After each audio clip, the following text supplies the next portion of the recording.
দিয়েছিলেন তারা থাকতে পারত। যদি টাকার বিনিময়ে এই পৃথিবীতে থাকা সম্ভব হতো তাহলে কারুন পৃথিবীতে থাকতে পারত। যদি আল্লাহর সাথে সম্পর্ক গড়ার মাধ্যমে ইবাদত আর বন্দেগী করলে এই পৃথিবীতে থাকা সম্ভব হতো তাহলে আল্লাহর সাথে সবচেয়ে বেশি সম্পর্ক ছিল আমাদের নবী, পেয়ারা নবী মুহাম্মদুর রাসূলুল্লাহ। জবান খুলে আওয়াজ করে উচ্চ স্বরে বলুন সাল্লাল্লাহু আলাইহি ওয়াসাল্লাম। আমাদের নবীজির চাইতে বেশি সুসম্পর্ক আল্লাহ পাকের সাথে আর কারো না। যদি আল্লাহর সাথে খাতির করেও পৃথিবীতে স্থায়ী হওয়া যেত তাহলে মাত্র 63 বছরের হায়াত শেষে নবীজি পরপারে আল্লাহর ডাকে সাড়া দিয়ে যেতেন না, থাকতে পারতেন। আর যদি কাউকে রাখা সম্ভব হতো তাহলে মানুষ মানুষের জন্য কি না করে। তবে মানুষ মানুষের জন্য যা করে আমরা যা দেখি এগুলা কোনো করা না, এগুলা হলো স্বার্থের জন্য নড়াচড়া, করা না। আমরা দেখি যে আওয়ামী লীগের জন্য আওয়ামী লীগের কর্মীরা অনেক কিছু করে, বিএনপির জন্য বিএনপির কর্মীরা অনেক কিছু করে, কিন্তু যখন ধরা পড়ে তখন যার যার মতো যার যার ঝুলি নিয়ে কাইটা পড়ে। কিন্তু মুহাম্মদুর রাসূলুল্লাহ সাল্লাল্লাহু আলাইহি ওয়াসাল্লাম এই পৃথিবীতে একক ওই রাজত্ব আল্লাহ তাআলা আল্লাহর রাসূলকে দান করেছিলেন যে আল্লাহর রাসূলের অনুসারী যারা অর্থাৎ সাহাবায়ে কেরাম রাদিয়াল্লাহু আলাইহিম আজমাইন, ওনারা যদি কিছু কইরা মানুষকে উপকার করে রাখা যেত তাহলে নবীজিকে রাখার জন্য সকল সাহাবীরা তাদের সকলের সম্মিলিত জানের কোরবানি দিয়েও যদি রাখা যেত, 1.5 লক্ষ নিজের কোরবানি দিত নবীজিকে জমিনের উপরে রাখার জন্য। যদি নিজেদের মাল আর ত্যাগ শ্রম দিয়ে রাখা যেত তাহলে নিজেদের সর্বোচ্চ ত্যাগ, সর্বোচ্চ মাল, সর্বোচ্চ কোরবানি সাহাবায়ে কেরাম আল্লাহর রাসূলের জন্য পুরাটাই করত।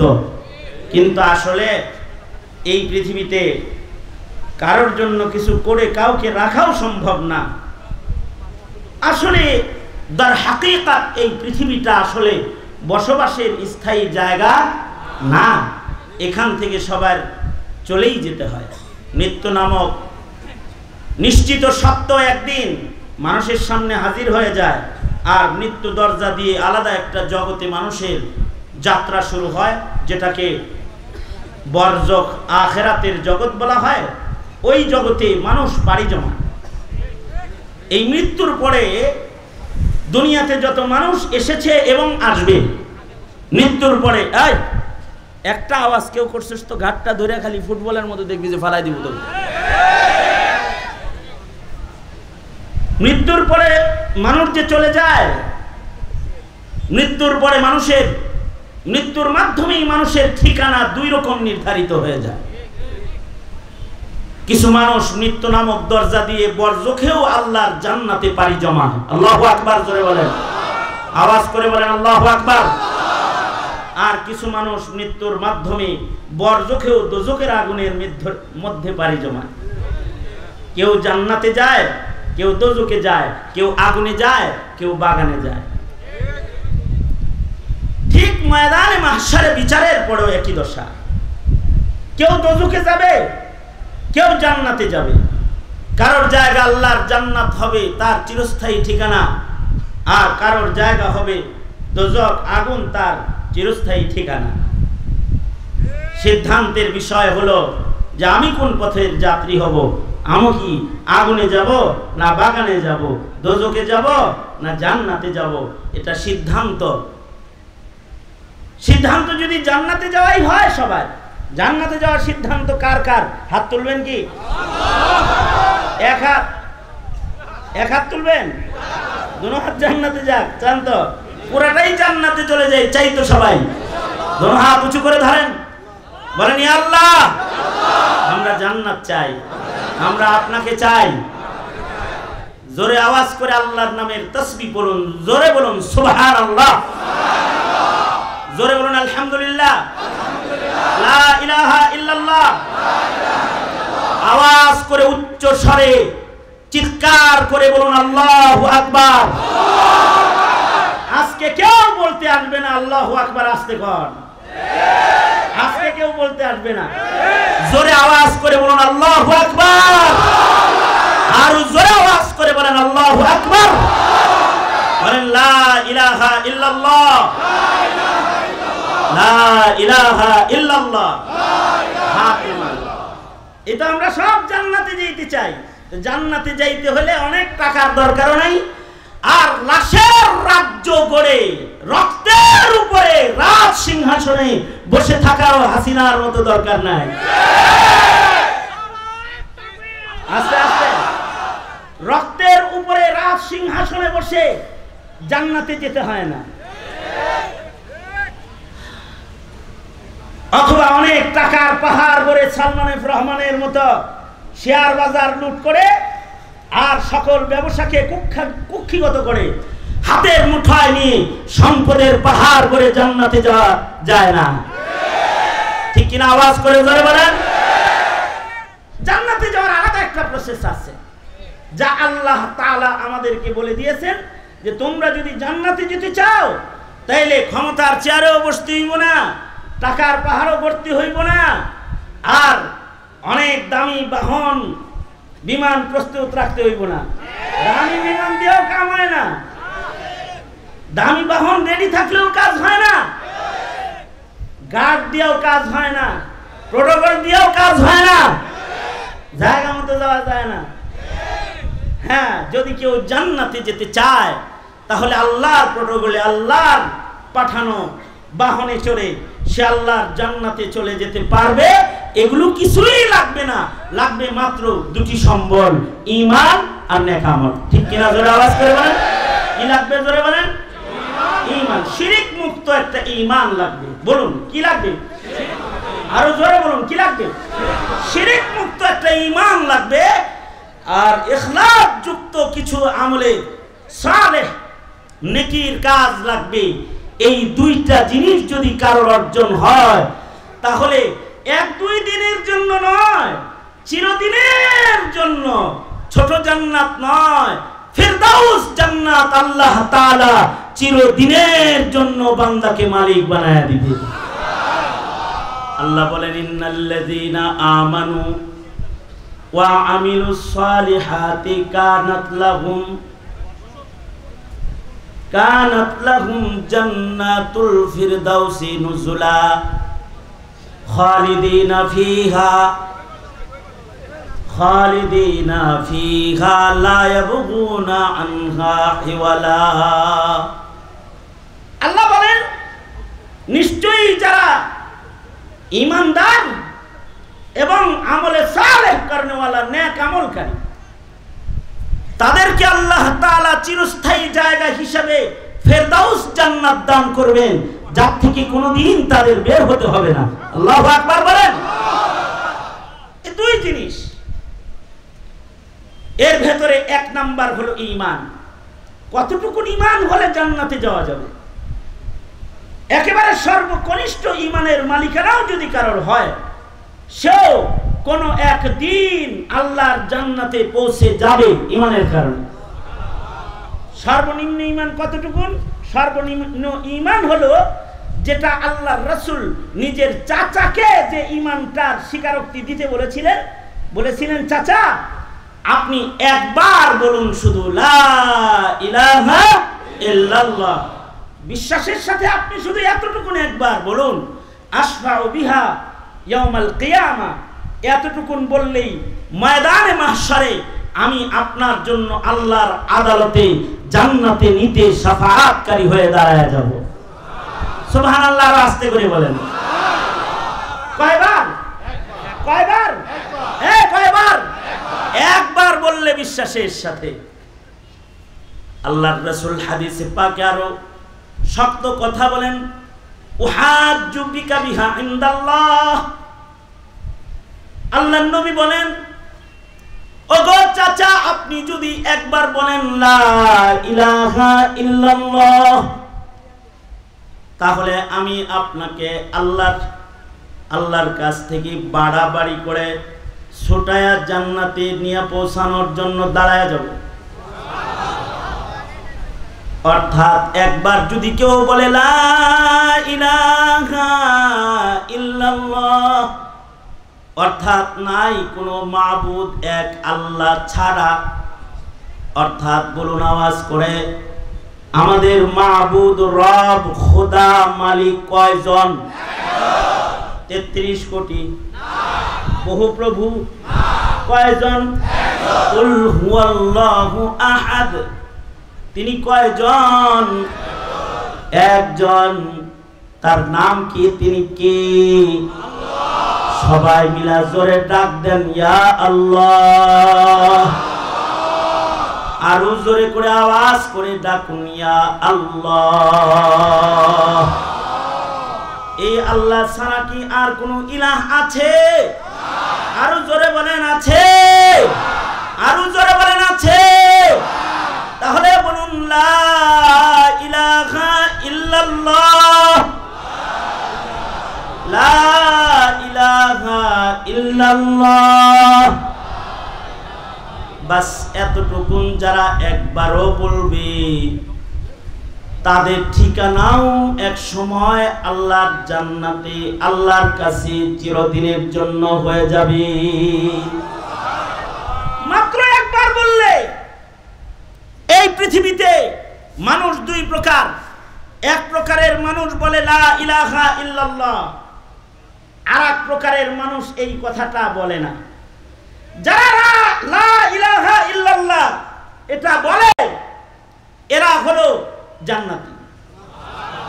এরা কি? জোরে আওয়াজ করে বলেন, এরা জান্নাতি। আর যারা এটা বলবে না তারা চিরস্থায়ী বিনা হিসাব দোজখী, জাহান্নামী। তারা জাহান্নামী।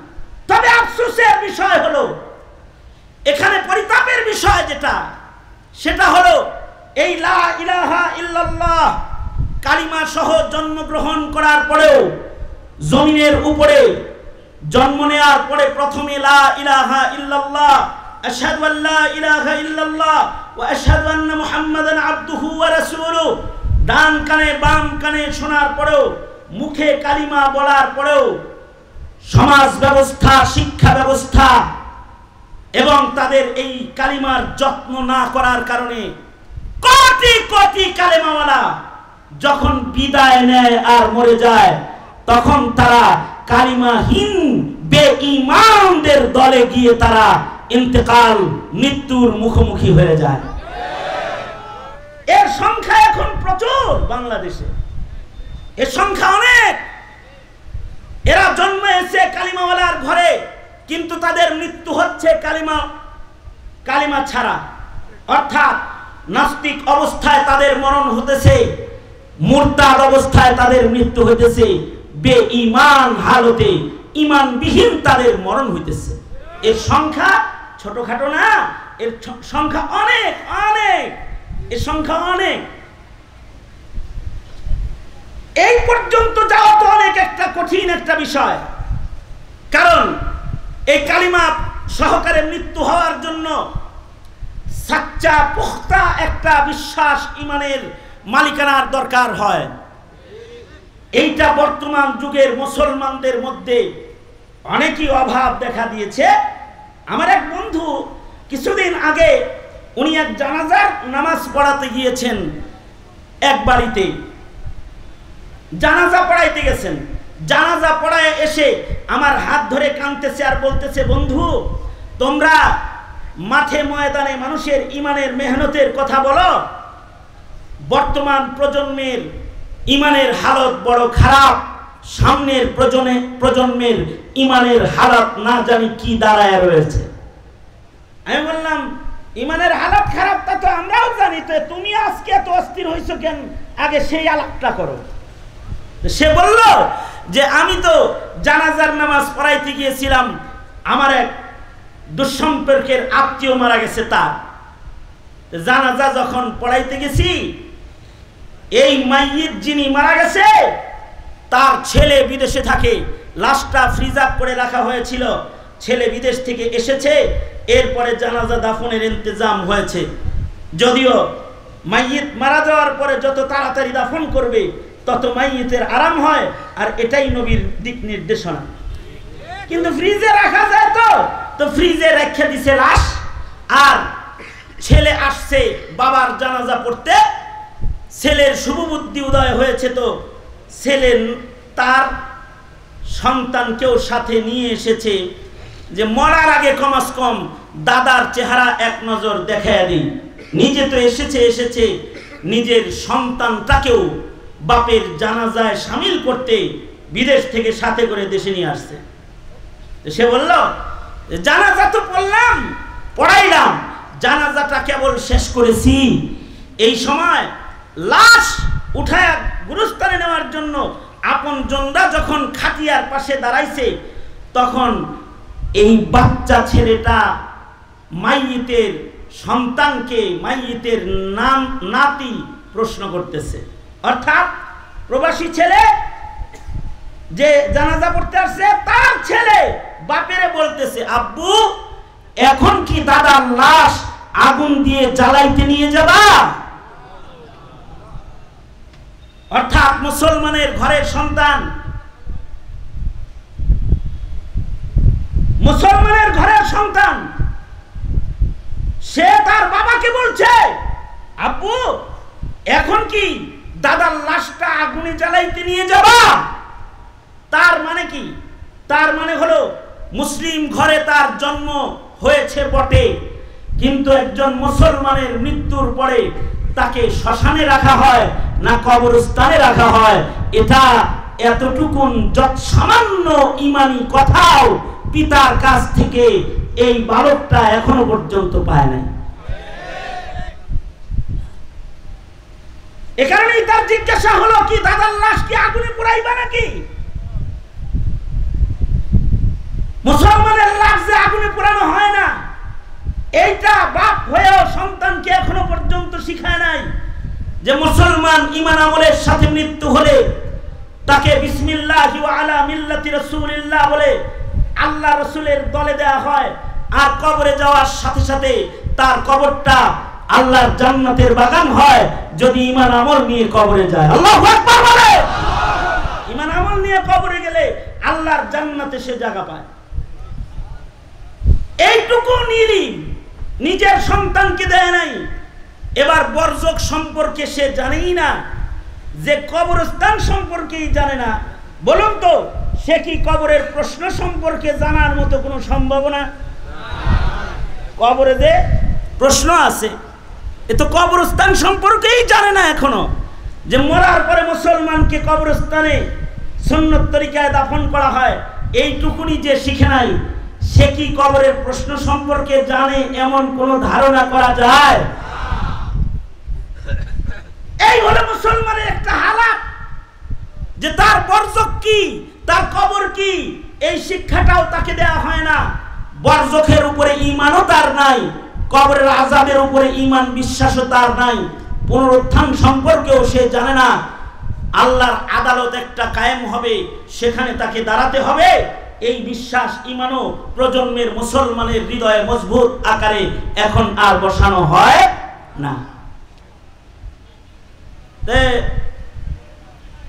আমি বললাম, আচ্ছা দোস্ত, সে আগুনে জ্বালানো হবে এইটা শিখলো কেমনে?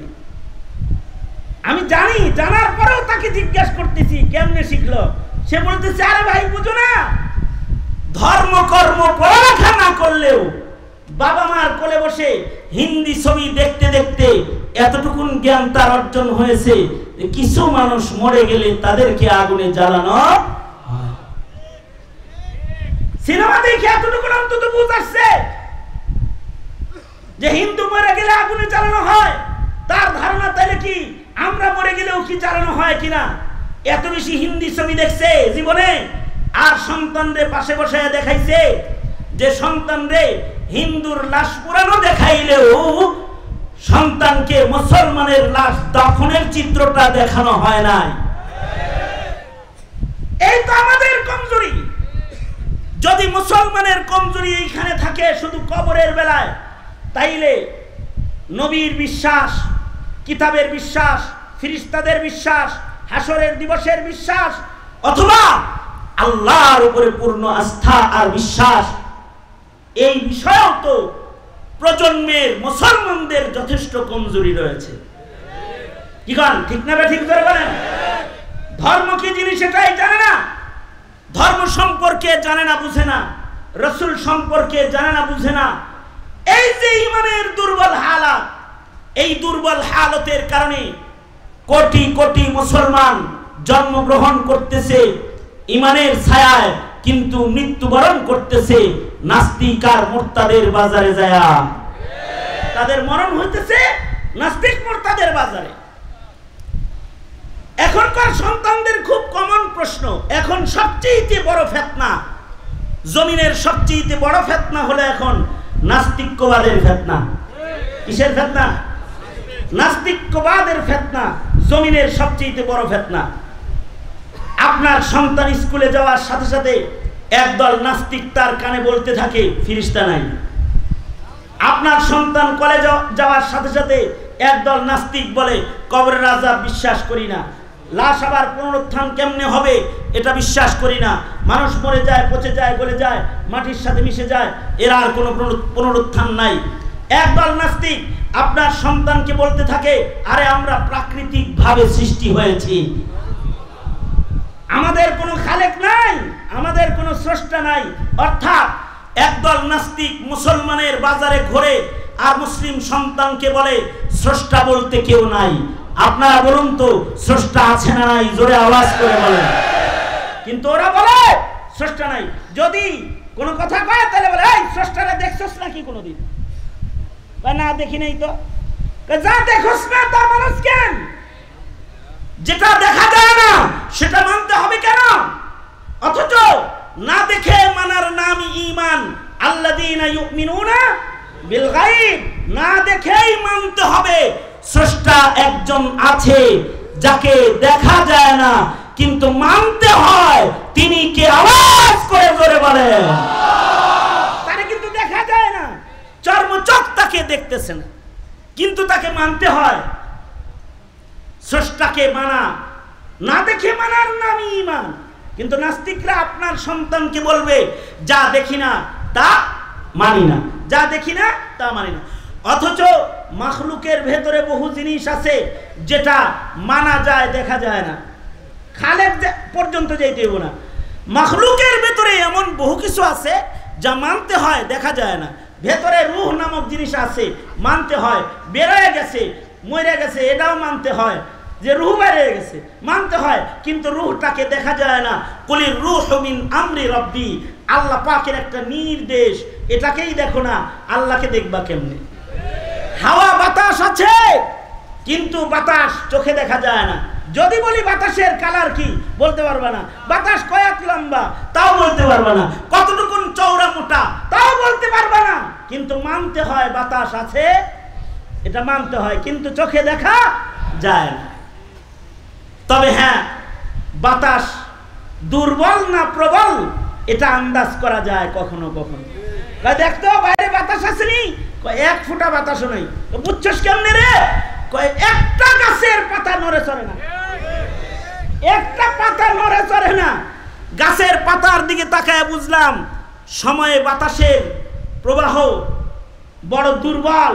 এখন বাতাস এত স্বল্প যে পাতাও নড়ে চড়ে না।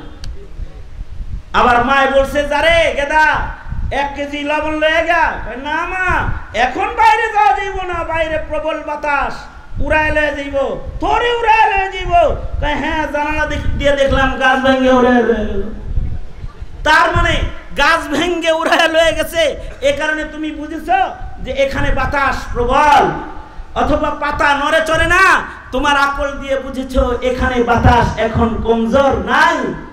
তোমার আকলটাকে একটু রবের আসমান দেখে একটু খাটাইতে পারলা না, আর বুঝতে পারলা না যে এত বড় আসমান খুঁটিবিহীন যিনি বানিয়ে রেখেছেন সে মহান মালিক তো একজন আছেই। এটা তুমি আন্দাজ করতে পারলা না? তুমি এই আন্দাজ কেন করো না? এই কারণে তোমাকে ময়দানে মাহশারে জিজ্ঞাসাবাদ করা হবে।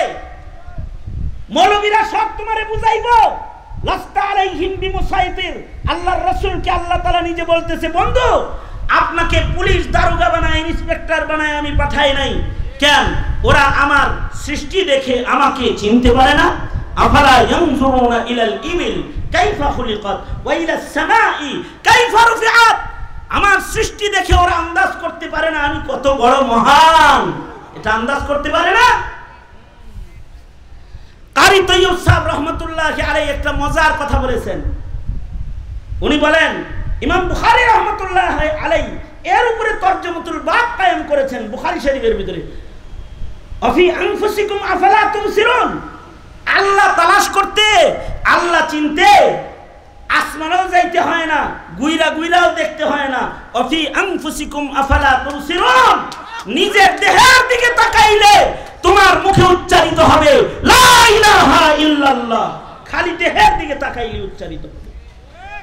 তুমি তোমার দেহটা তাকায়া দেখো না, এত সুন্দর এই দেহ, এটা ছায়া দেখো তো বুঝবা স্রষ্টা একজন আছে।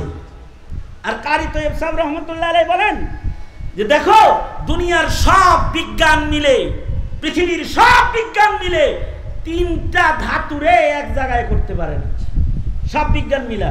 যেমন মনে করেন আপনাদের হাতে গ্যাস লাইট আসে না, গ্যাস লাইট এই বিড়ি ধরায় যেটা দিয়ে ফুট করে, এই গ্যাস লাইট, এই গ্যাস লাইটের ভিতরে মনে করেন দুই জিনিস আছে, পানি আছে, বাতাস আছে। কিন্তু যদি পৃথিবীর কেউ একটু চেষ্টা কইরা এই পানি আর বাতাসের ভিতরে একটু আগুন ঢুকাইয়া দিয়া আপনারে কয় ভাই এটা আপনাকে ফ্রি হাদিয়া দিলাম, এটা পকেটে রাখেন, রাখবেন কি? বইয়া রয়েছেন কন্যা, রাখবেন? এতক্ষণ কি ছিল ভিতরে? বাতাস আর পানি ছিল। এখন আর একটা জিনিস বাড়াইছে, আগুন। এইটা বাড়ায়া এই তিন জিনিস ভিতরে ঢুকে আপনার পকেটে দিছে, রাখবেন? আপনার ঘরে সিলিন্ডার আছে, সিলিন্ডারের ভিতরে পানি আছে, বাতাস আছে। যেখান থেকে আপনার চুলা জ্বলতেছে, আগুনটা তো আছে চুলায়, সিলিন্ডার আছে দূরে। চুলার আগুন আইতে আইতে যদি কোন রকম একটু সিলিন্ডারের মুখে আসে, তাতে ঘরে সবাই আরামে ঘুমাইবেন তো? হ্যাঁ, কেন? আপনি জানেন যে বিজ্ঞান এই তিন জিনিসকে একত্রিত করতে পারে না। এখন যেহেতু এই সিলিন্ডারের মুখে আগুন আইছে, কোনোভাবে যদি খালি ভিতরে ঢুকে যায়, তাইলে এটা শুধু সিলিন্ডার হবে না, এটা একটা বোমায় পরিণত হবে। এমন একটি সিলিন্ডার ব্লাস্ট হয়েও ঢাকা শহরের বহু বাড়ি পুড়ে ছাই হয়েছে, ঠিক না? কিন্তু কারি তৈয়ব সাহেব বলে, দেখো আল্লাহ পাক কত বড় মহান মালিক। তুমি তিন জিনিস আটকাইতে পারো না এক জায়গায়, আর দেহের ভিতরে আল্লাহ চার জিনিস আটকাইছে, আগুন, পানি, বাতাস, মাটি। চার জিনিস দিয়া আল্লাহ তাআলা এই মানব দেহ বানাইছে। এটা কারোর যদি বয়স, জুনায়েদ আল আইব শাহ হুজুরের জিজ্ঞাসলাম, হুজুর আপনার আব্বার বয়স কত ছিল? ইন্তেকাল করেছে কিছুদিন আগে। তো উনি বললেন 100-র উপরে। আমি কিছুদিন আগে এক জায়গায় গেছি, এক বুড়া চাচা আমার লগে দেখা করতে এসেছে। আমি জিজ্ঞাসি বয়স কত? 109 বছর। আমি চেয়ে দেখলাম 109 বছরের একটা দেহ, 109 বছর বয়স, কিন্তু এখনো পর্যন্ত এই যে আল্লাহর বানাই নেই রোবটটা, এটা শর্ট সার্কিট হয় নাই, মানে আগুন টাগুন ধরে নাই, ব্রাস্ট হয় নাই। পৃথিবীর কোন বিজ্ঞান এই চার জিনিস একত্রিত করতে পারে না। ওটা একত্রিত করলেই ব্রাস্ট হওয়ার ভয় থাকে। কিন্তু মহান আল্লাহ কুদরতে ইলাহি প্রকাশ করে মানব দেহে সহস্তে মানুষ বানায়, চার জিনিস এক জায়গায় করে মানুষ বানায় শোয়া রাখছে 100 বছর। স্বামী স্ত্রী একসাথে 80 বছর ধরে ঘুমাইতেছে, কোনদিন একটা আরেকটারে জড়ায় ধরছে যে এই ভয় পায় নাই যে ব্রাস্ট হইব নাকি আবার জাতা লাগে। অথবা সন্তান যে বাবার বুকের উপরে ঘুমাইলো, সন্তান কোনদিন চিন্তা করে নাই যে আব্বা আমার জাতায় করে আবার ব্রাস্ট না হয়ে যায়, আগুন পানি একত্রিত হয়ে। মহান আল্লাহর কুদরত, অফি আনফুসিকুম আফালা তুবসিরুন। ঠান্ডা মাথায় যদি চিন্তা করো, তাহলে তোমার মুখে উচ্চারিত হবে স্রষ্টা একজন আছে। তিনি কে?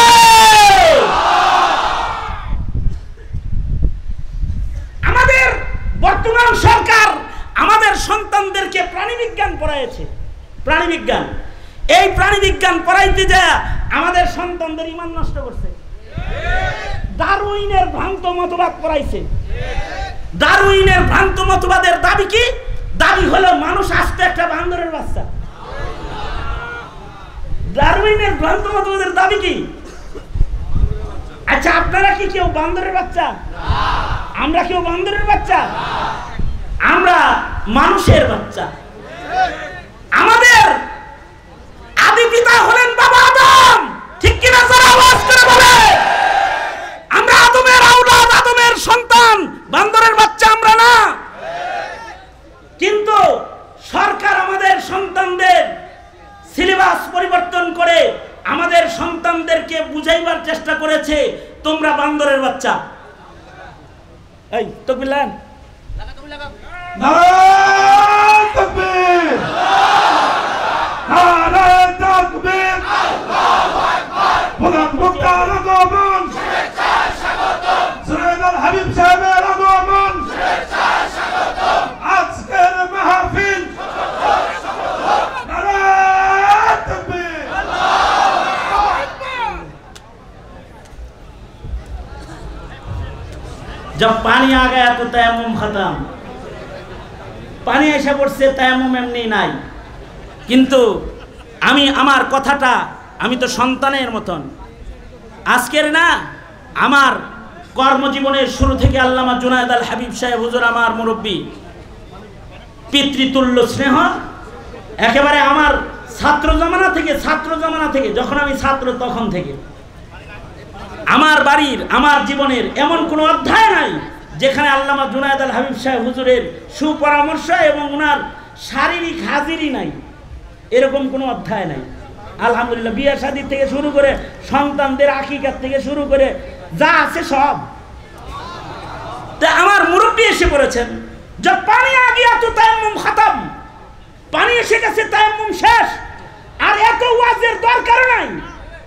তবে একটা কথা সেটা বলি, সেটা হলো এই বিগত দিনের সরকার শিক্ষা সিলেবাসকে এত নোংরা আর এত অপবিত্র করেছে যে শিক্ষার মাধ্যমে জাতির চরিত্র গঠন হবে, যে শিক্ষার মাধ্যমে জাতির ঈমান, ইসলাম, আকীদা ঠিক হবে, এই শিক্ষা সিলেবাসে নষ্টামি, ভ্রষ্টামি, ফাসটামি আর হিন্দুত্ববাদ দিয়ে ভরে দিয়ে এদেশের মুসলমানদেরকে হিন্দু বানাইবার চক্রান্ত করেছে।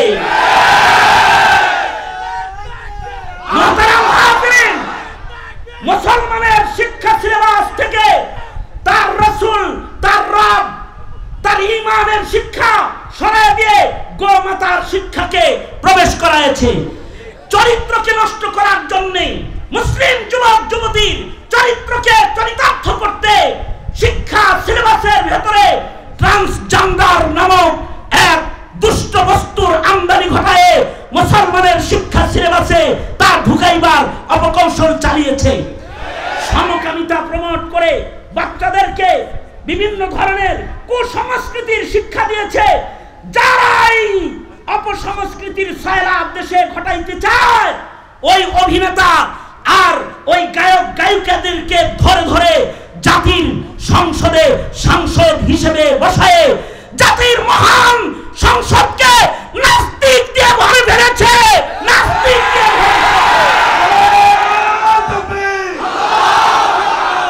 আমাদের আকাবির বুজুর্গগণ শুনুন, আমার আকাবির, আমার বাপ দাদারা এ নিয়ে কথা বলেছে। আমার বাপ দাদারা বলেছে ট্রান্সজেন্ডার ভ্রান্ত মতবাদ সরান। আমার বাপ দাদারা বলেছে আল্লামা নূর হোসেন কাসেমী রহমাতুল্লাহ আলাইহি, জুনায়েদ বাবনগরী রহমাতুল্লাহ আলাইহি, শাইখুল হাদিস আল্লামা আজিজুল হক রহমাতুল্লাহ আলাইহি, মুফতি আমিনী রহমাতুল্লাহ আলাইহি, শাইখুল ইসলাম আহমদ শফি রহমাতুল্লাহ আলাইহি থেকে শুরু করে যত আকাবিররা আমাদের রয়েছে, তারা সরকারকে বারবার বলেছে যে এই বান্দরের গল্পটা সিলেবাস থেকে সরান। কিন্তু তারা বিজ্ঞান শিখাইতে গিয়ে আমাদের সন্তানের ওই ঈমান নষ্ট করেছে যে আমাদের সন্তানরা বলবে যে আমাদের স্রষ্টা বানানেওয়ালা হলেন আমাদের আল্লাহ। এই কথাটা যেন না বলে, নিজেরা যেন বানরের বাচ্চা মনে করে এইটা সন্তানের হৃদয় স্থাপনের জন্য ডারউইনের ভ্রান্ত মতবাদকে সিলেবাসের ভেতরে দীর্ঘদিন প্রবেশ করায় রেখে জাতিকে ভ্রান্ত শিক্ষা দিয়েছে। ঠিক কিনা? জোরে আওয়াজ করে বলেন। আমাদের আকাবিররাও এই প্রাণী বিজ্ঞানের উপরে কিতাব লিখেছে। এই কথাটাই আমার আলোচনার আজকের শেষ কথা। এই সরকারও আমাদের সন্তানদেরকে প্রাণী বিজ্ঞান শিখায়, আর আমাদের বাপ-দাদারাও প্রাণী বিজ্ঞান পড়াইছে। আমাদের বাপ-দাদারা প্রাণী বিজ্ঞানের উপরে মুস্তাকিল কিতাব লিখেছে, হায়াতুল হাইওয়ান, যার ভেতরে সকল প্রাণীর বৈশিষ্ট্য দিয়ে ভরা। হায়াতুল হাইওয়ান, এই হায়াতুল হাইওয়ান লিখেছে প্রাণী বিজ্ঞান শিখাইতে না, জাতিকে প্রাণীর হালত দেখায় আল্লাহ চিনাইতে। আল্লাহু আকবার, জোরে করে বলেন আল্লাহু আকবার। এই এই এই এই আপনারা এত মাতবার কে? এই এই আপনি এত মাতব্বর কে? এত কথা কোন কে?